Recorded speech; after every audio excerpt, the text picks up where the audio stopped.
Once again, I'm Bob Riggio. With me is Marlene Montague, and she's a WAC. That's an acronym for Women's Army Corps.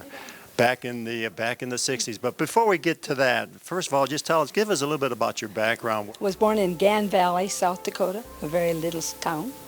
And so you're a native of South Dakota. Right. Good for you.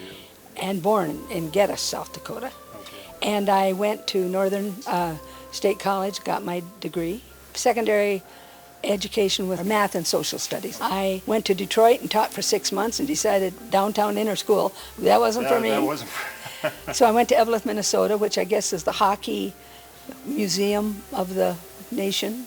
So I stayed there 2 years, and then I came back and taught at Douglas. For how many years at Douglas? 1. Okay, and then you got a letter in the mail, an invitation. Well, Not a birthday invitation, not an invitation to someone's wedding, but a different invitation. Right. Tell us about that. Well, I got this, and it said, would you be interested in joining the Women's Army Corps? And I thought, well, I don't know. So I wrote back, fine, I'm interested. Didn't mean I wanted to go. They sent me a telegram to say I couldn't read a thing on that telegram. ASAP, I didn't know from up. I didn't know any of the words, so I found someone in our little town that could tell me what that telegram said. Was it in government jargon or something that? Not civilian stuff. Not civilian no. stuff. And then I went to Fort McClellan.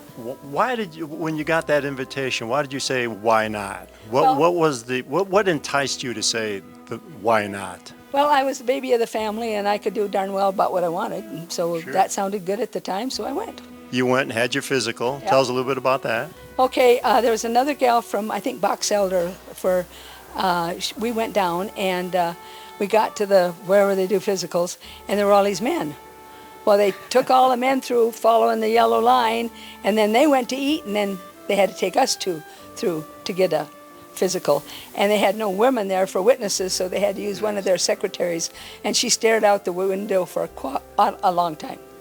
And after that, you went to a restaurant, I We believe? had the same military menu the guys had. Okay. They weren't the most posh meals, but yeah, my stepdad didn't want me to go because I think he must have thought WACS were loose women or something, I don't know. Yeah. But I went anyway. Someone told me no, I'd probably do it, just because. So how many weeks? How many weeks of basic training? 18 weeks. 18 weeks. And there's a picture of me wearing my PT outfit. All the women wore Oxfords. I had to wear granny shoes. Do you remember granny shoes? They tied in the front and had a heel in the back. No. And I had to wear these dumb things because my feet were too narrow with a heel. And I was always tipping over my ankles. I think they had it in for me. I was commissioned as a first lieutenant because had gone to, got my degree and had some teaching experience. And how about the other ladies? They were not. Some of the ladies, most of the ladies, I think, were second lieutenants. The only guns we ever saw were silhouettes on a piece of paper, so they didn't have to worry about us. We weren't going to hurt They anybody. never fired a gun. Mm-mm. But a lot of marching. Mm-hmm.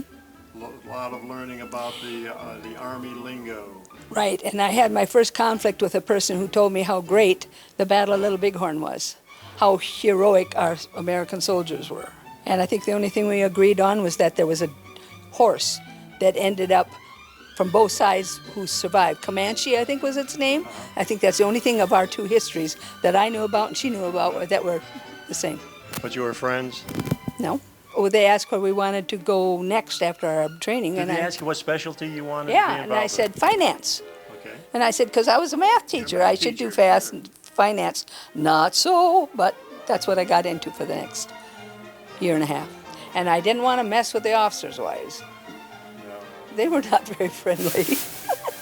And then I also had to do a speech class, and all of those men outranked me. You had to do, by saying you had to do a speech, you taught a I speech. taught it and evaluated their speeches.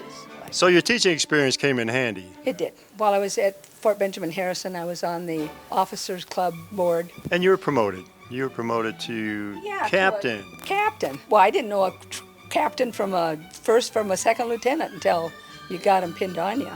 When I was evaluating to get their instructor badge, they wore their instructor badge on their pocket. I wouldn't just automatically certify them. I said you need, because you always have checklists, in the service.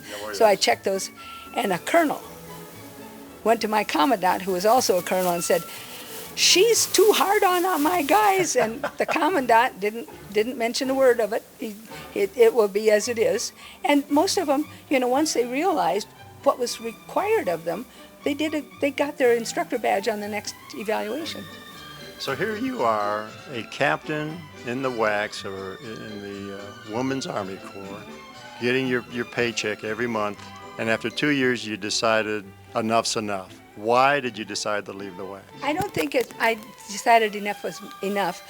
I felt if I'm kind of teaching in here, I might as well go back to the age level that I like, and that's the junior high at that time. Okay. And so I might as well just go back home. Would you recommend if a child coming out of high school doesn't know what they want to do yet to join one of the branches of the service? Is that a recommendation that you would make? I'm patriotic, but I don't necessarily like the way our politics are seeping into military. And I don't know if that's good for our kids to have to be objects of that. So I don't know. Marlene, thank you for spending the time with me, talking about your experience. And I'm so happy. I mean, as I said earlier, you're the third lady, female veteran that I've interviewed, and I wish I could interview more, because you folks, you ladies had a wonderful experience in the service. And now, after it happened, and now when they might have to, well, we don't have it anymore. They're all integrated. So, that's life. Thank you so much. Thank you for your service. Thank you for your service, Marlene.